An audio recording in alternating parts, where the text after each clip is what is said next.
Nah, mengenai perjalanan sejarah, mengapa fokus kita kepada Israel? Mengapa orang Kristen yang benar itu berpihak kepada Israel, walaupun kita tentu saja tidak membenarkan tindakan-tindakan bangsa Israel yang tidak berkenan kepada Allah. Ya, sekali lagi Israel adalah bangsa yang menolak sampai hari ini ya, menolak Yesus, menyalibkan Yesus. Tapi dalam perjanjian dengan Allah, mereka akan dipulihkan ketika Yesus datang kali yang kedua, setelah Armageddon. Ya, oke.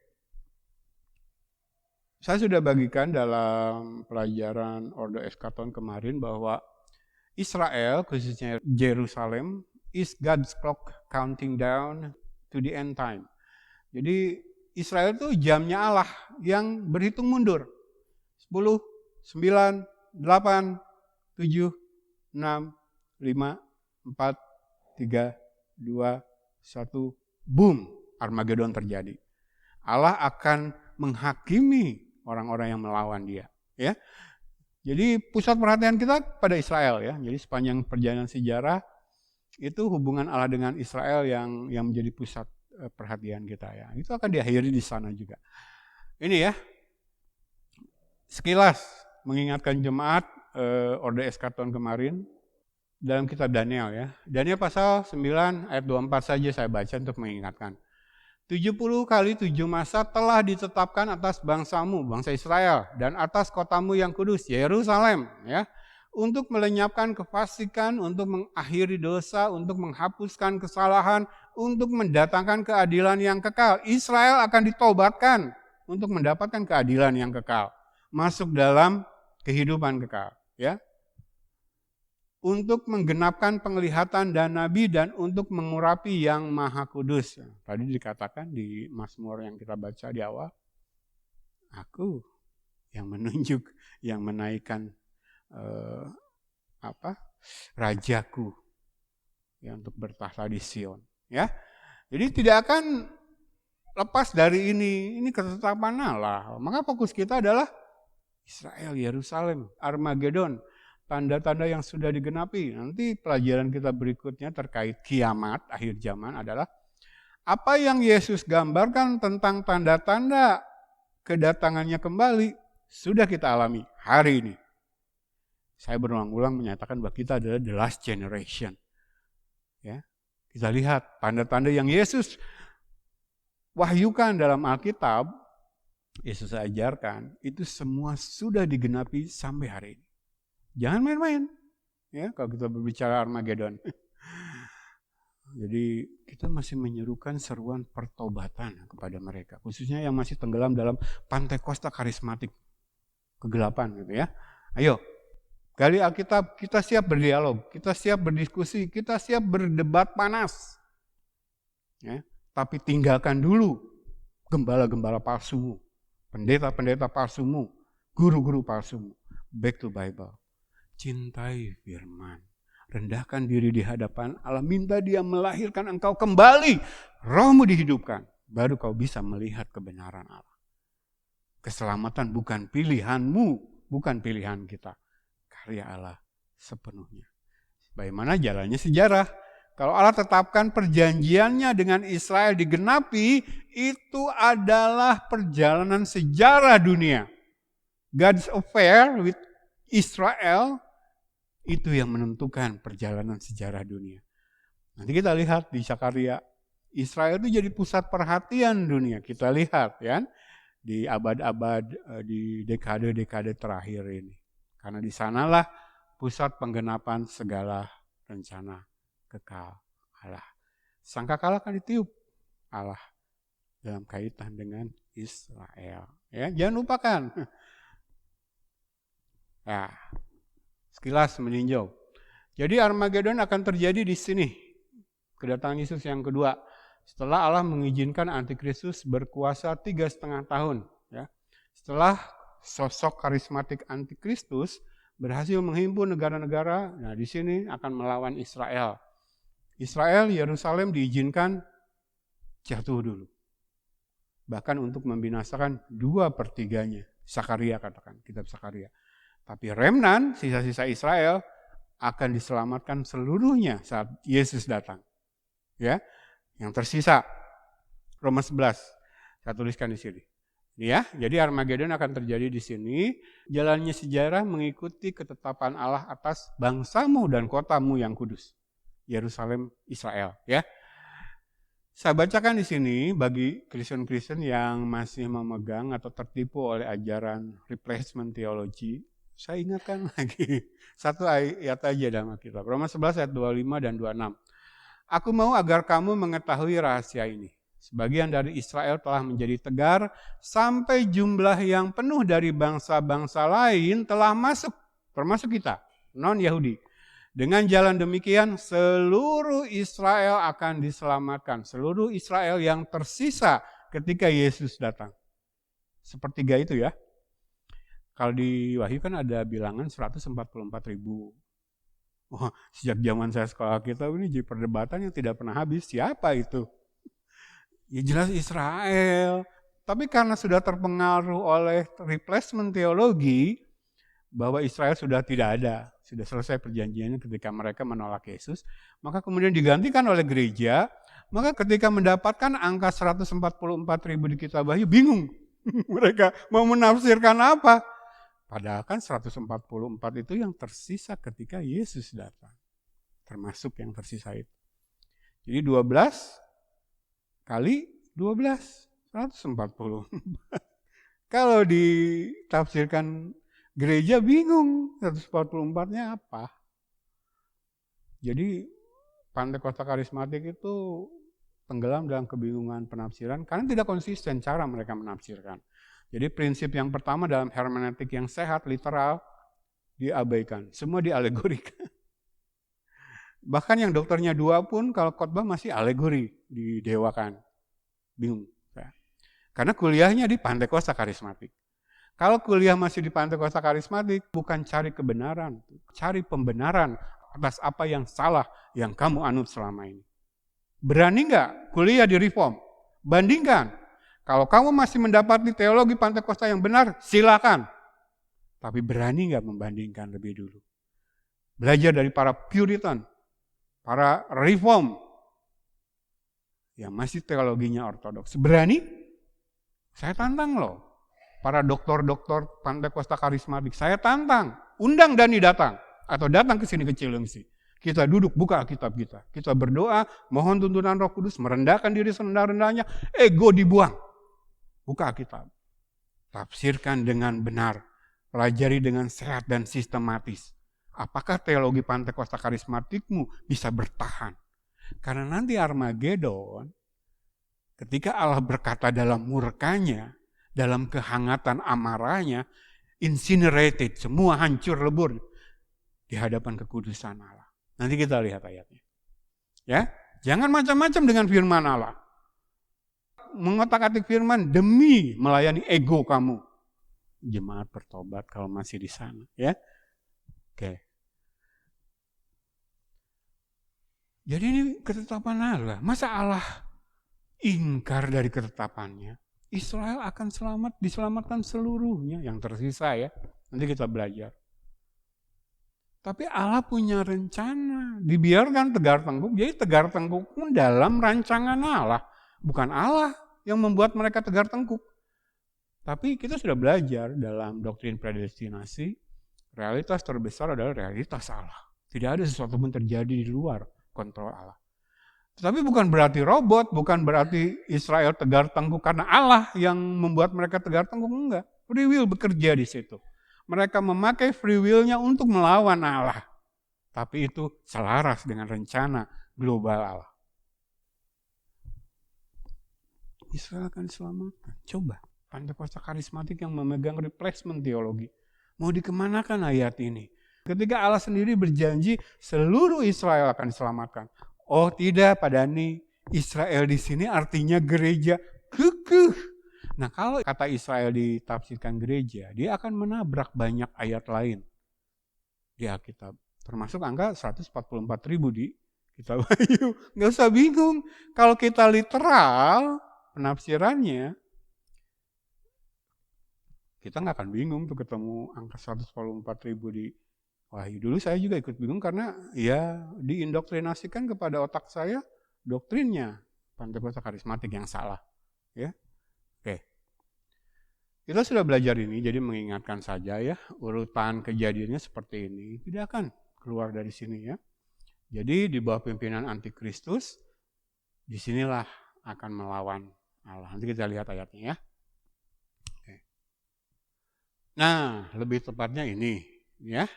Armageddon di sini, kedatangan Yesus. Lalu masuk Millennial Kingdom, kerajaan 1000 tahun damai, itu ya yang dituliskan di Mazmur yang kita baca di awal. Ini rajaku kata Allah akan bertata di Sion 1000 tahun. Ya. Ini Israel dipulihkan. Bukan saja Israel yang dipulihkan kalau kita belajar tentang kerajaan 1000 tahun damai, tetapi alam dipulihkan. Jadi pergerakan alam itu kan menuju pembusukan semua. Ya, tubuh manusia makin tua, sel-selnya makin tua, mati. Ya. Semua, kalau kita lihat aspek seluruh dunia, ada nggak yang bergerak ke arah kebaikan di dunia ini? Nggak ada. Tapi nanti memasuki 1000 tahun damai, itu pergerakannya dibalik sama Allah. Tidak ada lagi kematian bayi, anak kecil, binatang-binatang berbisa, tidak lagi bersifat jahat, dikatakan anak kecil akan main-main dengan ular tedung dan sebagainya. Lalu kambing dengan serigala akan bersama-sama gitu kan. Tidak ada nafsu memangsa gitu, nggak ada. Jadi semua reverse. Kekacauan iklim, cuaca akan ditata lagi oleh Tuhan, dikembalikan. Jadi umur manusia akan mencapai, mungkin ya saya katakan mungkin ya, kita tidak tahu, mencapai ratusan tahun seperti zamannya para leluhur kita, diceritakan dalam Alkitab. Ya. Dengan yang tertua siapa? Yang diceritakan dalam Alkitab, Jemaat ada ingat? Metuselah ya. Akan kembali ke sana. Tidak ada gempa bumi, tidak ada hujan badai, maksudnya yang merusakkan kehidupan manusia. Jadi semua tunduk kepada Allah. Hujan awal, hujan akhir yang disalah tafsirkan oleh Pentakosta karismatik sebagai Pentakosta ke-1, Pentakosta kedua. Itu akan terjadi lagi, dipulihkan lagi di kerajaan 1000 tahun damai. Ya, pada waktunya panen. Pada waktunya menanam. Tidak ada puso gitu kan. Indonesia terkena puso kan, gagal panen. Di waktunya panen tiba-tiba banjir gitu kan, atau kekeringan, panennya gagal, puso. Tidak ada lagi nanti ya. Jadi semua reverse, berbalik arahnya. Ya saya banyak menggambarkan tentang kerajaan 1000 tahun damai. Oke, jadi di sini ya Armageddon akan terjadi. Yesus datang sebagai yang setia dan yang benar. Firman Allah, Raja segala raja dan Tuhan di atas segala Tuhan. Ini akan dinyatakan ya di sini. Oke, lanjut. Mengingatkan teks awal kita memasuki pelajaran kali ini yaitu Mazmur 2 ayat 1 sampai 6 dengan penjelasannya. Ayat yang pertama. Mengapa rusuh bangsa-bangsa, mengapa suku-suku bangsa mereka-reka perkara yang sia-sia? Penjelasannya. Ironi kebejatan manusia, menciptakan, bersekongkol dan merencanakan segala yang sia-sia. Bandingkan Mazmur 38 ayat 12, Amsal 24 ayat 2, Yesaya 59 ayat 3 dan 13. Melawan Allah adalah perbuatan sia-sia. Memakai segala anugerah Allah, hidup dan semua sumber daya yang dimiliki justru untuk melawan Allah adalah tindakan yang sangat bodoh. Ayat 2. Raja-raja dunia bersiap-siap dan para pembesar bermufakat bersama-sama melawan Tuhan dan yang diurapinya. Penjelasan. Bangsa-bangsa ayat 1 dipimpin oleh raja atau pemimpin mereka mengarahkan sikap permusuhan mereka terhadap Allah dan yang diurapinya. Konteks dekat berbicara tentang Daud, konteks utama tentang Yesus. Lihat Kisah Rasul pasal 4 ayat 25 dan 26. Ayat 3. Marilah kita memutuskan belenggu-belenggu mereka dan membuang tali-tali mereka daripada kita. Penjelasan. Sikap dan tindakan pemberontakan mereka. Daripada melihat hukum-hukum Allah sebagai pernyataan kasih, Hosea 11 ayat 4, justru melihatnya sebagai ikatan yang menjadi beban, Yeremia 5 ayat 5. Ayat 4. Dia yang bersemayam di sorga tertawa, Tuhan mengolok-olok mereka. Penjelasan. Gambaran kesempurnaan kesia-siaan kebodohan mereka di hadapan Allah. Bisakah manusia berdosa bersama-sama melawan Allah yang Maha Kudus? Ayat 5. Maka berkatalah ia kepada mereka dalam murkanya dan mengejutkan mereka dalam kehangatan amarahnya. Penjelasan. Setelah tertawa dan mengolok-olok, Allah bertindak dengan firman-Nya yang menghakimi. Ayat 6. Akulah yang telah melantik rajaku di Sion, gunungku yang kudus. Penjelasan. Perlawanan dan tantangan mereka dijawab dengan sabda penuh kuasa. Semua sudah selesai. Rajanya akan bertahta di bukit, terutama di Yerusalem. Nah, kalau kita lompat sedikit ke Wahyu pasal 19, setelah terjadi Armageddon ya. Coba kita baca. Judulnya dulu, saya tulis realitas masa depan, akhir Armageddon. Akhir dari perang Armageddon atau perang dunia ketiga itu seperti apa sih? Alkitab sudah menuliskan, ya. Wahyu 19 mulai ayat yang ke-19. Dan aku melihat binatang itu dan raja-raja di bumi serta tentara-tentara mereka telah berkumpul untuk melakukan peperangan melawan penunggang kuda itu. Siapa penunggang kuda? Yesus, ya. Mazmur 2 tadi katakan melawan Allah. Mereka bersekutu bersama-sama melawan Allah. Orang-orang yang tadinya pencitraan, pengen kelihatan Kristen, tapi hatinya mengabaikan firman, saat itu tidak bisa menahan untuk menyatakan permusuhannya kepada Allah. Allah sudah rancangkan demikian. Nggak ada basa-basi lagi. Ya, kesempatannya sekarang, dalam kehidupan sekarang. Nanti kamu tidak bisa pencitraan lagi. Sekarang pun sebenarnya ketika firman disampaikan apa adanya itu pencitraan, gugur semua kan? Kalang kabut semua mereka. Cari-cari celah untuk musuh dengan kita ya, karena menghindari firman. Tapi nanti tidak ada lagi kesempatan untuk pencitraan. Bertobat sekarang atau tunggu Armageddon. Ya. Maka tertangkaplah binatang itu, antikristus ya, dan bersama dengan dia nabi palsu yang telah mengadakan tanda-tanda di depan matanya. Dan dengan demikian ia menyesatkan mereka yang mau disesatkan. Mereka yang membenci kebenaran, tidak menerima kebenaran. Ya, yang telah menerima tanda dari binatang itu, yang telah menyembah patungnya. Keduanya dilemparkan hidup-hidup ke dalam lautan api yang menyala-nyala oleh belerang. Ingat, gembala-gembala upahan, gembala-gembala palsu, guru-guru palsu, inilah akhirmu. Bersama dengan Tuhanmu, antikristus dan nabi palsu di sini.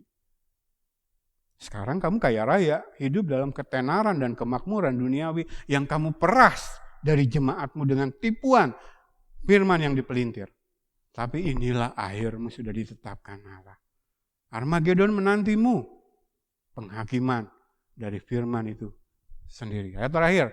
Dan semua orang lain dibunuh dengan pedang yang keluar dari mulut penunggang kuda itu. Dan semua burung kenyang oleh daging mereka yang memberi diri disesatkan oleh nabi palsu di bawah kendali roh antikristus selama kita hidup di sekarang. Sekarang loh saatnya berbalik. Ini seruan pertobatan, sekarang loh saatnya. Kita melihat perang Israel dengan Hamas, kita tidak tahu akhirnya. Tetapi yang kita tahu pasti yang dikatakan Alkitab, Armageddon ini akan datang. Ketika semua orang lain yang memberi diri disesatkan karena tidak menerima dan tidak mengasihi firman, dibunuh dengan pedang yang keluar dari mulut penunggang kuda. Ini loh, Allah berkata dalam murkanya, dalam kehangatan amarahnya, setelah dia mengolok-olok dan tertawa atas kesia-siaan yang dilakukan manusia melawan dia. Percuma. Melawan Allah itu percuma. Akhirnya sudah ditetapkan. Bagi kita belum terjadi ini. Tapi bagi Allah, history.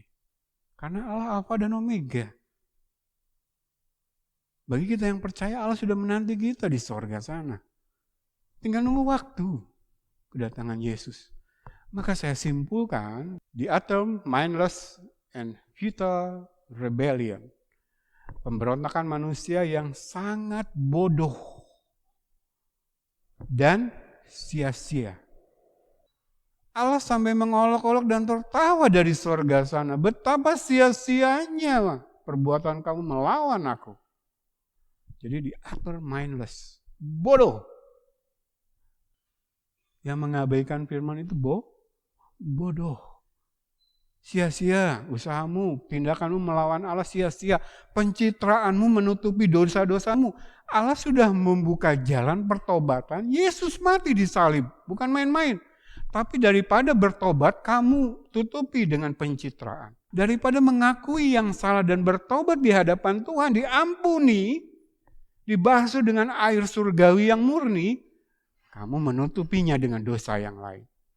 Dengan pencitraan yang lain. Muak Allah melihatnya. Tapi bahasa Alkitab dalam Mazmur pasal 2, Allah menertawakan dan mengolok-olok. Untuk kemudian berfirman dalam murkanya, dalam kehangatan amarahnya. Armageddon. Semua dibunuh dengan pedang yang keluar dari mulut penunggang kuda itu. Setelah kita diangkatnya lewat peristiwa rapture, kita akan datang bersama-sama dengan dia. Kita menjadi bagian pasukannya penunggang kuda itu. Bukan penunggang kuda di Wahyu pasal yang ke-6. Ya, Antikristus yang menipu. Tapi kita bersama-sama dengan penunggang kuda di Wahyu pasal yang ke-19. Oke. Nah, kalau ada pertanyaan jemaat sampai titik ini, silakan ditulis dulu ya. Jadi di bawah saya tuliskan sekali lagi, the utter mindless and futile rebellion. Pemberontakan, perlawanan yang sangat bodoh dan sia-sia kepada Allah. Itu akan Tuhan nyatakan buahnya dalam Armageddon. Oke, lanjut. Banyak yang tersinggung ketika saya perkatakan mereka bodoh yang mengabaikan firman. Ini perkataan firman. Kita baca secara cepat ya. Ini semua ayatnya sudah saya pernah berikan. 1 Timotius 1 ayat 13. Aku yang tadinya seorang penghujat dan seorang penganiaya dan seorang ganas, kata Paulus, tetapi aku telah dikasihaninya. Aku telah ditangkapnya. Aku telah diberikan anugerah keselamatan. Aku telah dilahirkan kembali. Dulu semuanya itu telah kulakukan tanpa pengetahuan, yaitu di luar iman. Jadi yang mengaku beriman Kristen tapi mengabaikan sumber pengetahuan, yaitu Alkitab, Allah tertawa, Allah mengolok-olok mereka. Roma 10 ayat 2. Sebab aku dapat memberi kesaksian tentang mereka bahwa mereka sungguh-sungguh giat untuk Allah tetapi tanpa pengertian yang benar. Itu mereka. 2 Korintus 10 ayat 12. Memang kami tidak berani menggolongkan diri kepada atau membandingkan diri dengan orang-orang tertentu yang memujikan diri sendiri. Mereka mengukur dirinya dengan ukuran mereka sendiri dan membandingkan dirinya dengan diri mereka sendiri. Alangkah bodohnya mereka. The utter mindless. Melakukan tindakan sia-sia melawan Allah. Roma 3:10. Seperti ada tertulis, tidak ada yang benar, seorang pun tidak. Tidak ada seorang pun yang berakal budi. Tidak ada seorang pun yang mencari Allah. Semua orang telah menyeleweng, mereka semua tidak berguna. Tidak ada yang berbuat baik, seorang pun tidak. Walaupun engkau mengklaim perbuatanmu baik, tetapi kalau kamu melawan Allah, mengabaikan firman, tidak ada yang berbuat baik, seorang pun tidak, kata Allah. Terakhir, Mazmur 14 ayat 1. Untuk pemimpin biduan dari Daud, orang bebal berkata dalam hatinya, tidak ada Allah. Busuk dan jijik perbuatan mereka, tidak ada yang berbuat baik. Mereka dalam hatinya tidak ada Allah. Mari lepaskan belenggu-belenggu mereka, belenggu-belenggu Allah, tali-tali Allah, hukum-hukum Allah yang menghambat, mengikat kebebasan kita, ego kita. Mari kita lepaskan diri dari itu. Sama dengan berkata tidak ada Allah. Jadi mereka mengakui Allah cuman pencitraan, kedok, bebal. Jadi tanpa pengetahuan, tanpa pengertian, bodoh, tidak berakal budi, bebal. Kamu bebal ketika kamu melawan Allah. Bukan kata-kata Dani. Mau tersinggung, jangan tersinggung kepada saya. Tersinggung kepada Allah.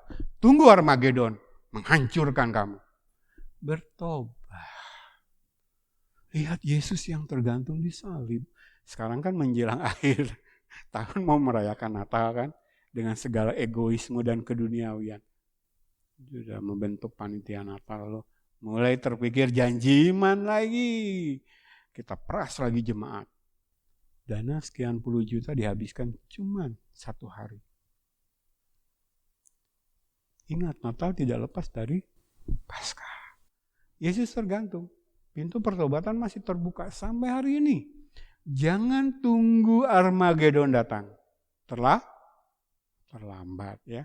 Jadi jangan marah sama Dani kalau saya bilang tanpa pengetahuan, tanpa pengertian, bodoh, tidak berakal budi, bebal.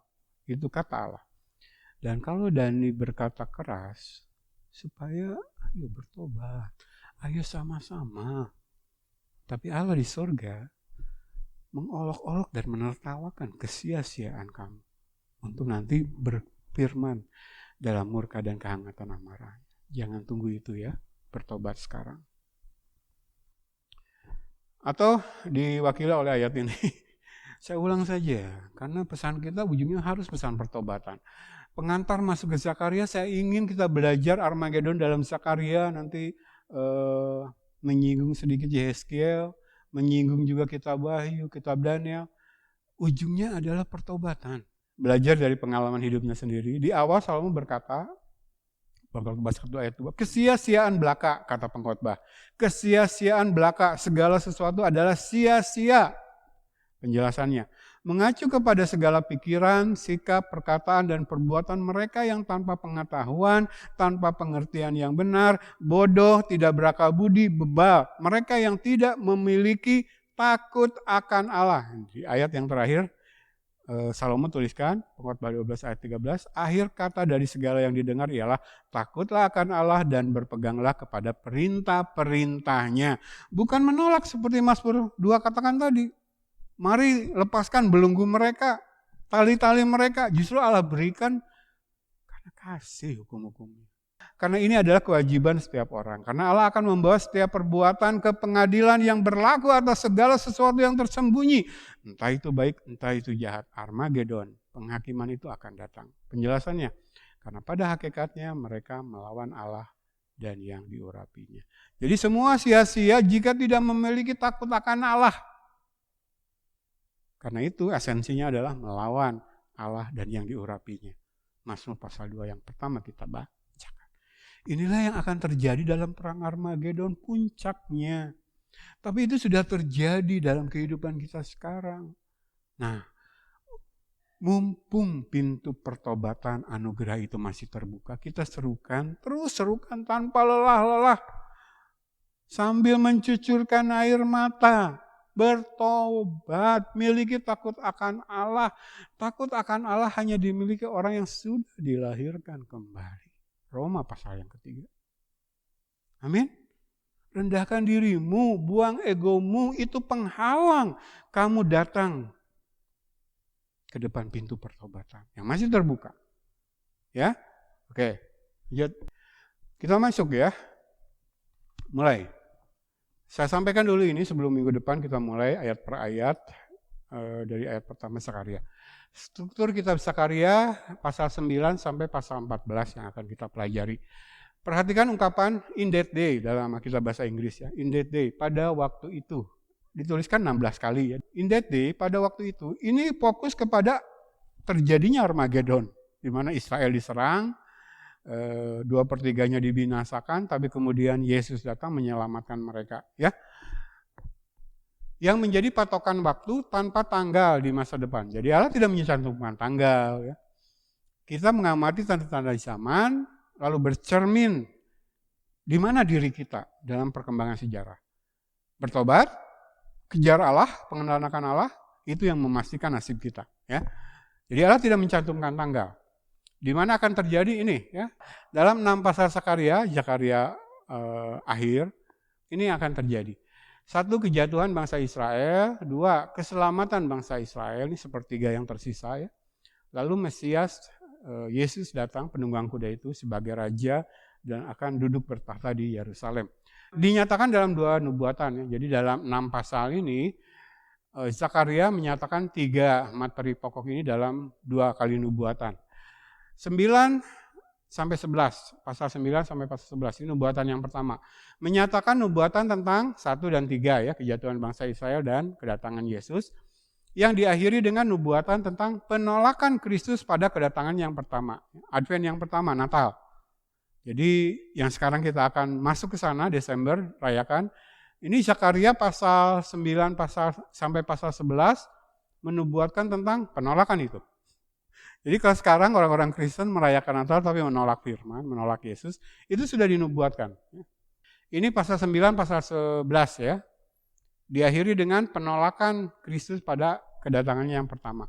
Nah yang akan kita pelajari, ini dulu ya, nubuatan yang kedua, itu pasal 12 sampai pasal 14. Menyatakan nubuatan 2 dan 3, yaitu keselamatan bangsa Israel, lalu kedatangan Yesus sebagai Raja, yang diakhiri dengan nubuatan tentang klimaks kerajaan Kristus sang Mesias. Jadi Yesus datang, mengalahkan nabi palsu, mengalahkan antikristus, membinasakan semua pengikut-pengikutnya, lalu Israel yang tersisa semuanya akan diselamatkan, masuk ke dalam kerajaan 1000 tahun damai, Yesus bertahta sebagai Tuhan dan Raja. Itu yang akan kita pelajari. Jadi nubuatan yang kedua dulu ya, pasal 12 sampai pasal 14. Nah saya kasih PR jemaat, kalau ada waktu coba baca dari pasal 9 biar lengkap. Atau selama minggu-minggu ini, sementara kita belajar, coba baca ya, Zakaria pasal 12 sampai pasal 14. Jadi ketika saya menerangkan di mimbar, jemaat sudah baca. Tinggal ini berbicara tentang apa ya. Oke lanjut. Kalau di pengantar biasanya dituliskan tujuan dari Allah mewahyukan kitab itu, khususnya ini kepada Zakaria, lalu menyampaikan kepada umatnya ya. Kalau kita baca Zakaria pasal pertama ayat yang ke-13, lalu kepada malaikat yang berbicara dengan aku itu, Tuhan menjawab dengan kata-kata yang ramah dan yang menghiburkan. Jadi walaupun banyak bencana, banyak peperangan yang diceritakan dalam nubuatan Zakaria, tetapi pada akhirnya bagi orang-orang percaya ini adalah kata-kata atau wahyu Allah yang ramah dan menghiburkan. Jadi Allah memberitahukan kejadian dalam sejarah yang belum terjadi kepada orang-orang yang dikasihinya. Lalu di akhir Allah menyatakan janjinya bagi kita yang percaya kepadanya. Jadi sebenarnya ini adalah kata-kata yang ramah dan menghiburkan. Tujuan semua kitab dalam Alkitab ditulis adalah itu, bagi orang yang percaya. Walaupun isinya menghakimi kita, mendakwa kita, menunjukkan, membongkar, mengekspos dosa-dosa kita, tapi itu adalah ramah dan menghiburkan bagi kita yang percaya. Ya, ingat sekali lagi dalam pelajaran kita tentang Yesus sebagai batu penjuru. Dia adalah batu yang terpilih. Bagi yang percaya dia adalah batu penjuru yang mahal. Ya, tapi bagi yang tidak percaya dia adalah batu sandungan dan batu serangan. Ya. Kata-kata Nabi bertujuan membesarkan hati dan menghiburkan umat pilihan Allah dengan mengingatkan bahwa Allah mengingat perjanjiannya dan akan memberikan pembebasan dalam waktu dekat dan secara paripurna di akhir zaman. Nama Zekaria, Yahnya itu Yahweh ya, sama seperti Jeremiah, Yesaya, Zekaria. Yahnya itu Yahweh. Maka nama Zekaria artinya God remembers. Allah mengingat. Sesuai dengan isi yang dituliskan oleh Zakaria, diwahyukan dari Allah, dituliskan Zakaria dalam kitabnya. Allah tidak akan melupakan perjanjiannya dengan Abraham, dengan Israel. Ketika Israel dalam pembuangan, ingat ya Zekaria ini melayani ketika Israel masih dalam pembuangan di Babilonia. Jadi Zekaria itu dari namanya itu God remembers. Walaupun kita dalam pembuangan di Babylon, Allah tuh nggak mungkin ingkar dengan perjanjiannya. Kita akan dibebaskan dan kembali ke tanah kita. Lalu di akhir zaman perjanjian itu akan digenapi secara paripurna. Dan kita, tunas yang dicangkokkan, akan mengambil bagian dari itu. Bahkan lebih dulu mengalami rapture, ya. Jadi Allah ingat perjanjian dengan syarat. Nah, di Zakaria 1 ayat 3, lompat ke sebelumnya. Sebab itu katakanlah kepada mereka, beginilah firman Tuhan semesta alam, kembalilah kepadaku, bertobat. Allah tidak mungkin ingkar, lupa dengan janji-janjinya. Semua akan digenapi sampai akhir zaman yang kujanjikan.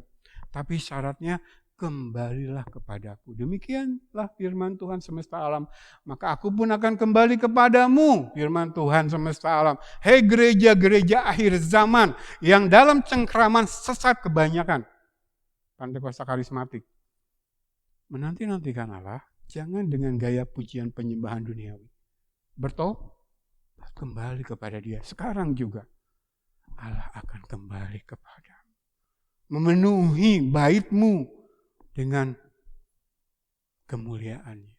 Dan apa efeknya? Ya kemuliaan Allah dinyatakan dalam ibadah-ibadah kita. Kita tersungkur. Imam-imam tak kuat berdiri. Pemain musik tidak kuat berdiri. Jemaat tidak kuat berdiri. Semua dibawa kepada tersungkur di hadapan Allah. Kekudusannya dinyatakan, Wahyu pasal 4. Tersungkur di hadapan. Ya. Jadi kitab-kitab dari Allah, firman Allah itu ramah, ya, menghiburkan bagi mereka yang mau bertobat. Oke? Lanjut. Mulai. Minggu ini ayat 1 aja dulu. Sudah terlalu panjang ya jamnya. Saya bacakan Zakaria 12 ayat yang pertama. Ucapan ilahi firman Tuhan tentang Israel. Demikianlah firman Tuhan yang membentangkan langit dan yang meletakkan dasar bumi dan yang menciptakan roh dalam diri manusia. Kata ucapan ilahi firman Tuhan tentang Israel dalam Alkitab bahasa Indonesia, kalau jemaat buka kitab bahasa Inggris dituliskan ini. The burden of the word of the Lord concerning Israel. Firman Tuhan yang menjadi beban.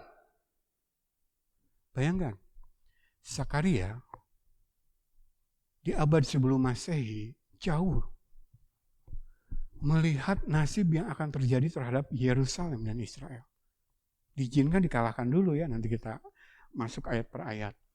Zakaria diberi penglihatan Allah. Zakaria hidup di pembuangan Babylon. Dia menyaksikan Yerusalem dihancurkan, Babilonia di bawah pimpinan Nebukadnezar. Dia sudah menyaksikan itu. Lalu tiba-tiba datang firman menubuatkan akan terjadi lagi di akhir zaman. Yang Zakaria nggak tahu kapan. Jadi penglihatan mengerikan kepada pribadi Zakaria yang mencintai bangsanya, Tuhan bilang akan terjadi lagi di akhir zaman. Israel akan dihancurkan lagi.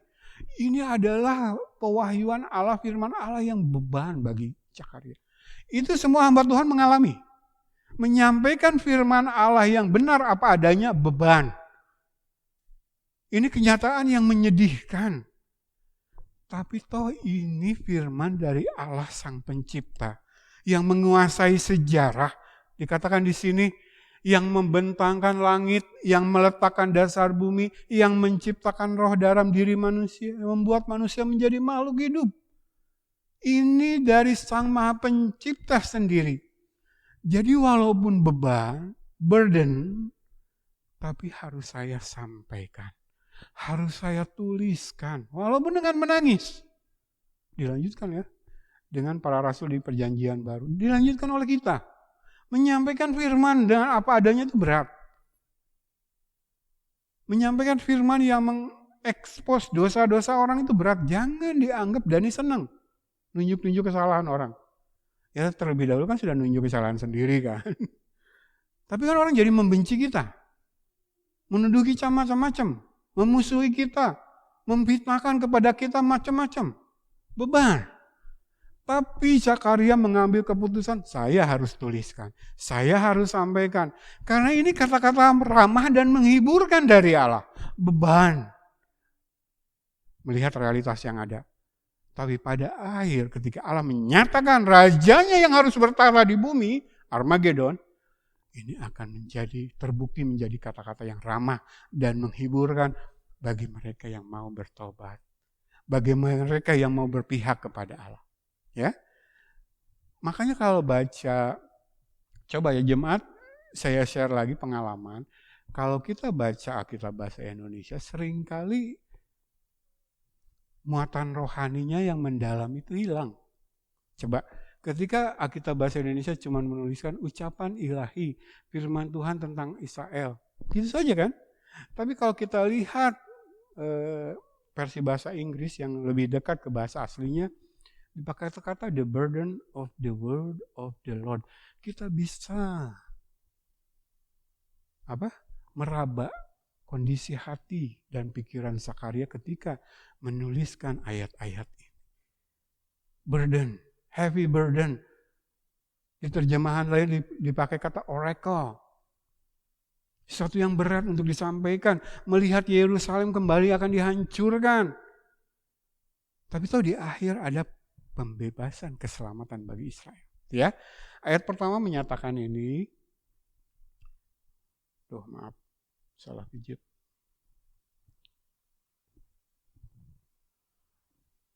Nah, ini mengingatkan kita kembali kepada peristiwa ketika Yesus menatap Israel lalu menangisinya ya. Oke, saya hanya mengingatkan jemaat kepada betapa Allah itu sedih loh atas keberdosaan manusia. Betapa Allah itu mengharapkan pertobatan loh. Allah tidak bersuka cita ketika ada yang harus binasa ya. Yesus menatap Yerusalem ya, menjelang akhir pelayanannya di dunia. Ini Matius 24 ayat 1 saya bacakan ya, ayat 1 dan 2. Sesudah itu Yesus keluar dari bait Allah lalu pergi, maka datanglah murid-muridnya dan menunjuk kepada bangunan-bangunan bait Allah. Megah saat itu ya, dilihat oleh Yesus dan murid-muridnya.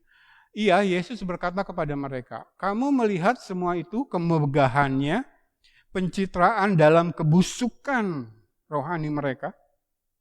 Yesus katakan, aku berkata kepadamu, sesungguhnya tidak ada satu batu pun di sini akan dibiarkan terletak di atas batu yang lain. Semuanya akan dimusnahkan. Kata-kata Yesus kepada murid-murid. Dan itu kejadian pada tahun 70 Masehi. Ketika Romawi di bawah pimpinan Jenderal Titus menghancurkan Yerusalem. Dan itu akan kejadian lagi dalam Armageddon. Ketika Yesus menatap, ini dikatakan menangis, nanti kita baca ayatnya. Itu yang Yesus harapkan adalah pertobatan. Ya. Coba kita baca. Ini Matius mundur sedikit, pasal 23, kita baca mulai ayat 37. Yerusalem, Yerusalem, engkau membunuh nabi-nabi dan melempari dengan batu orang-orang yang diutus kepadamu. Berkali-kali aku rindu mengumpulkan anak-anakmu, sama seperti induk ayam mengumpulkan anak-anaknya di bawah sayapnya. Tetapi kamu tidak mau. Lihatlah, rumahmu ini akan ditinggalkan dan menjadi sepi. Dan aku berkata kepadamu, mulai sekarang kamu tidak akan melihat aku lagi. Sehingga kamu berkata, diberkatilah dia yang datang dalam nama Tuhan. Jadi sejak Israel menolak Yesus, Yesus menubuatkan kehancuran Israel, baik yang terjadi di tahun 70 Masehi oleh Romawi maupun di akhir zaman, Israel akan buta terhadap siapa Yesus. Tidak bisa melihat Yesus, tidak bisa melihat kebenaran. Kepada mereka kebenaran disembunyikan. Tetapi mereka akan diizinkan melihat Yesus lagi ketika mereka berkata, diberkatilah dia yang datang dalam nama Tuhan. Kapan ini terjadi? Armageddon. Tuhan akan genapi. Ya.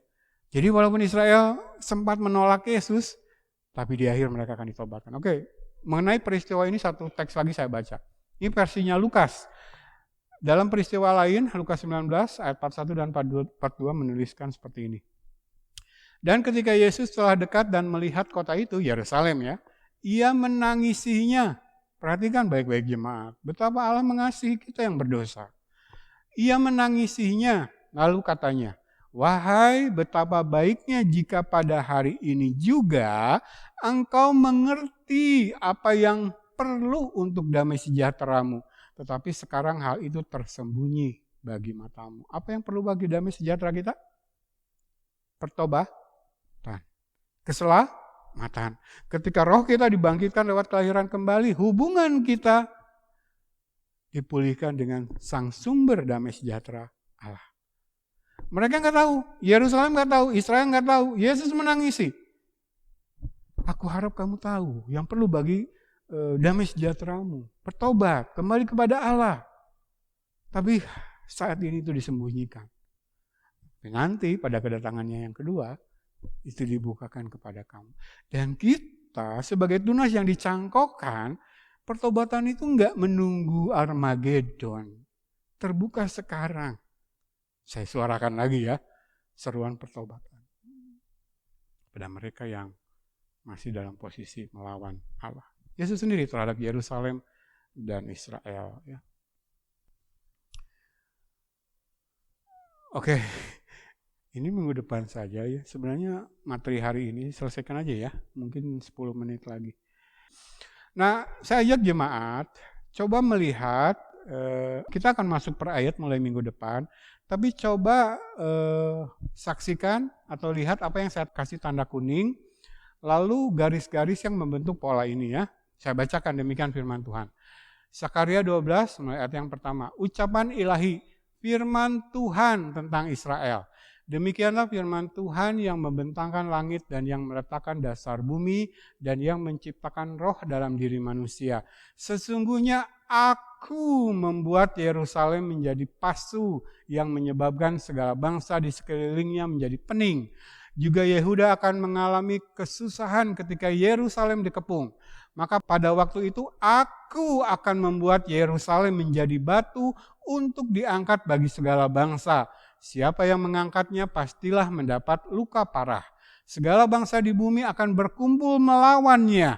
Pada waktu itu demikianlah firman Tuhan, aku akan membuat segala kuda menjadi bingung, penunggangnya menjadi gila. Atas kaum Yehuda aku akan membuka mataku, tetapi segala kuda bangsa akan kubuat menjadi buta. Sesudah itu kaum-kaum di Yehuda akan berkata dalam hatinya, penduduk Yerusalem mempunyai kekuatan oleh karena Tuhan semesta alam, Allah mereka. Pada waktu itu aku akan membuat kaum-kaum di Yehuda seperti anglo berapi di tengah-tengah timbunan kayu dan seperti suluh berapi di tengah-tengah timbunan bulir gandum.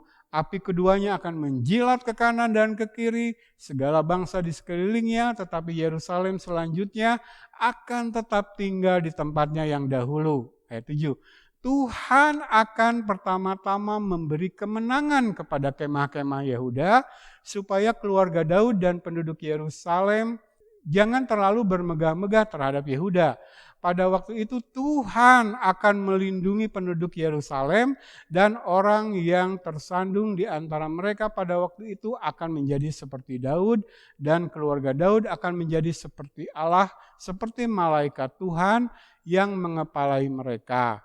Maka pada waktu itu aku berikhtiar untuk memunahkan segala bangsa yang menyerang Yerusalem.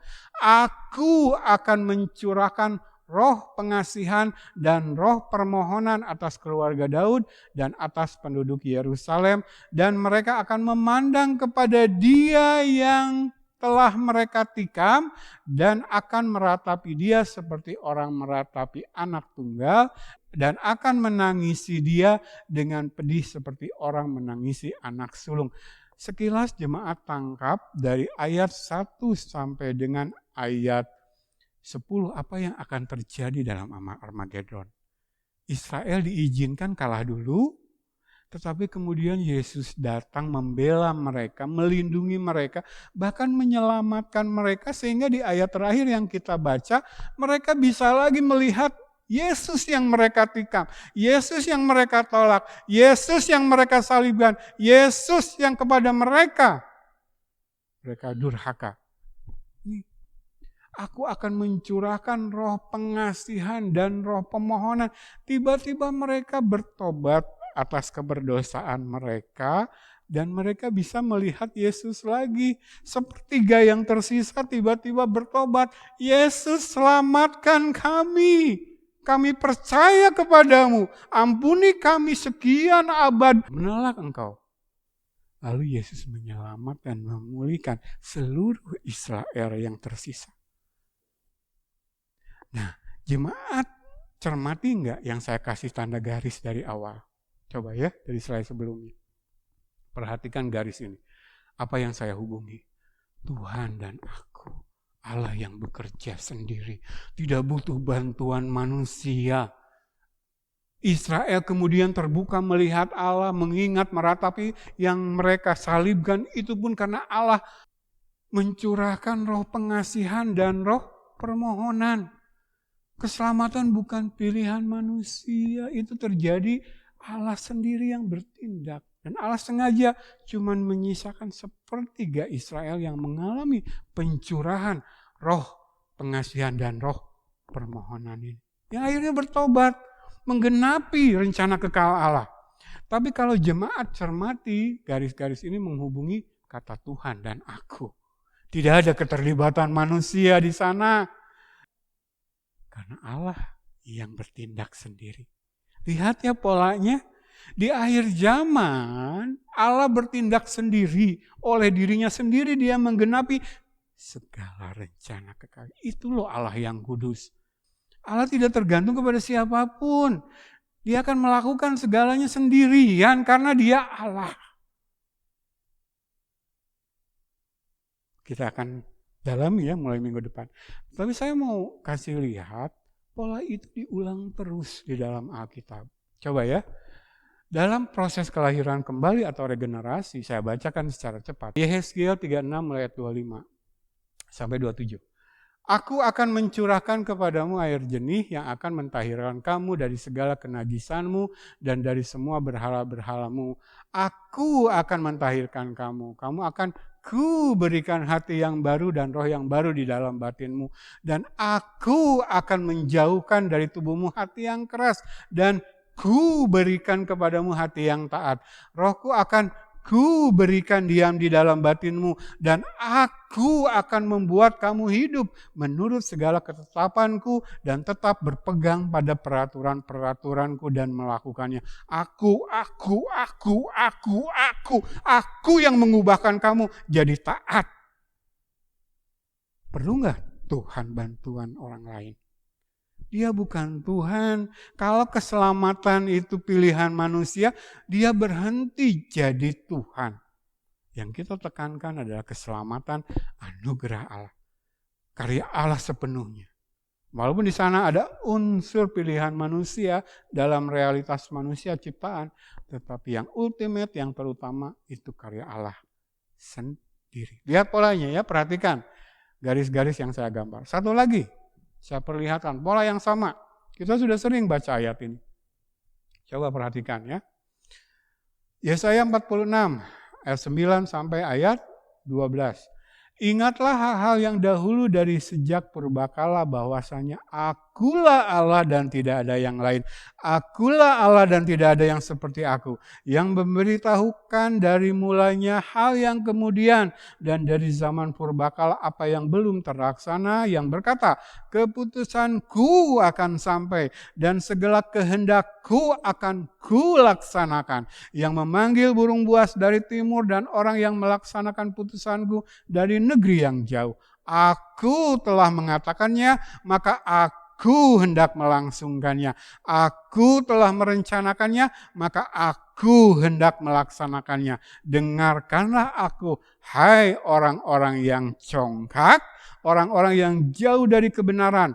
Keselamatan yang daripadaku tidak jauh lagi, sebab aku telah mendekatkannya dan kelepasan yang kuberikan tidak bertangguh lagi. Aku akan memberikan kelepasan di Sion dan keagunganku kepada Israel. Kalau orang Kristen berkata Israel tidak akan dikalahkan, bukan karena Israelnya salah lalu kita benarkan. Tapi Israel adalah bangsa perjanjian Allah. Dan Allah tidak mungkin ingkar dengan janjinya. Lihat ayat terakhir. Aku akan memberikan kelepasan di Sion dan keagunganku kepada Israel. Kita sudah lihat versi Zakaria tadi. Akhirnya bagi Israel akan bagaimana? Manusia dipimpin raja-rajanya, dipimpin pembesarnya, mereka rekakan hal yang sia ketika mereka melawan Israel dalam konteks karena menolak Allah yang benar, yang satu-satunya. Akulah Allah, tidak ada yang lain. Akulah Allah, tidak ada yang seperti aku. Aku. Dari awal sampai akhir, dari kekekalan sampai kekekalan. Aku. Lihat pola yang saya hubungkan dengan garis merah. Ya, saya rangkum buat jemaat menjadi ini. Jadi kalau lihat tentang identitas Allah, aku. Lihat dalam proses regenerasi atau kelahiran kembali, keselamatan bagi semua bangsa termasuk kita. Bertobat, yang belum bertobat. Aku. Tidak ada keselamatan pilihan manusia. Kalau Kristen pilihanmu, kamu akan memilih versi kekristenan yang enak buat ego kamu. Mulai rendahkan diri. Ya. Aku. Dan dalam eskatologi bahkan terkait Israel, aku. Sampai Israel diselamatkan di akhir. Sisa-sisa aku. Kalau jemaat pelajari materi apapun atau bagian teks Alkitab manapun, bercerita tentang apapun, yang muncul harusnya aku. Teologi yang benar itu aku. Mulai dari Allah, berakhir dengan Allah. Manusia tersungkur dalam kerendahan hati. Itu teologi yang benar. Jadi pola yang jemaat lihat pagi ini saya presentasikan dalam 3 peristiwa ini, 3 teks Alkitab ini. Jemaat akan temukan belajar bagian manapun dari Alkitab. Itu teologi yang benar. Ya? Teologi yang benar itu membuat manusia tersungkur. Yang dilihat aku, kebesaran Allah, kemuliaan Allah. Kuduslah engkau. Ke-24 tua-tua tersungkur. Kuduslah engkau, Yesaya pasal 6. Yesaya tersungkur. Aku orang berdosa, aku najis bibir, hidup di tengah-tengah orang najis bibir. Aku tidak ada apa-apanya. Ketika melihat aku, manusia tersungkur. Yesaya memberi gambaran manusia di dunia tersungkur melihat aku. Lalu Wahyu pasal 4 diperlihatkan gambaran di sorga. Ke-24 tua-tua yang mewakili orang percaya yang mengalami rapture, di sorga pun masih tersungkur ketika diperkatakan kuduslah engkau. Gereja sekarang tidak bisa melihat kekudusan Allah, sehingga mereka main-main dalam ibadah. Sehingga mereka mencari nyanyi-nyanyi dalam ibadah. Sehingga firman tidak lagi menjadi hal yang menarik buat mereka. Sikap-sikap yang arogan, yang egois, yang kurang ajar, maaf saya perkatakan, diperlihatkan mereka di dalam ibadah kepada Tuhan. Lalu mereka mengklaim ada Roh Kudus bekerja di sana.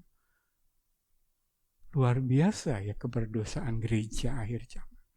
Kita serukan pertobatan. Nanti aku ketika tampak dalam Armageddon, siapa dalam posisi tidak bersama dia, incinerated, dibinasakan. Ya, oke.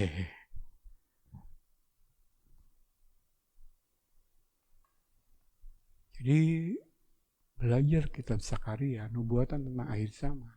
Kita sudah baca ayat pertama. Ya, saya perlihatkan di akhir ibadah pagi ini. Agak panjang, mohon maaf. Tetapi ini yang 3 minggu membebani hati dan pikiran saya. Kita dua minggu mendapat halangan. Saya selalu katakan kepada jemaat, ketika ada pesan Allah yang penting yang Tuhan taruh, iblis mencoba cari gara-gara. Tapi puji Tuhan, kita berhasil menggalinya pagi hari ini. Dan seruan yang terutama apa? Aku. Yang masih dalam posisi melawan aku, sia-sia perbuatanmu. The utter mindless and futile rebellion. Bertobat. Nanti kita belajar Zakaria ayat per ayat, kita semakin diperlihatkan bahkan betapa sia-sianya perbuatan melawan Allah, mengabaikan Allah. Dan seruan pagi hari ini adalah seruan kasih Allah. Kata-kata Allah yang ramah dan menghiburkan. Kepada kamu dijanjikan akhir yang bahagia dengan satu syarat, apa tadi? Kembalilah kepadaku. Tuhan bilang, aku akan kembali kepadamu. Ayo ya, jemaat saya undang bangkit berdiri, kita akhiri ibadah sekarang. Haleluya.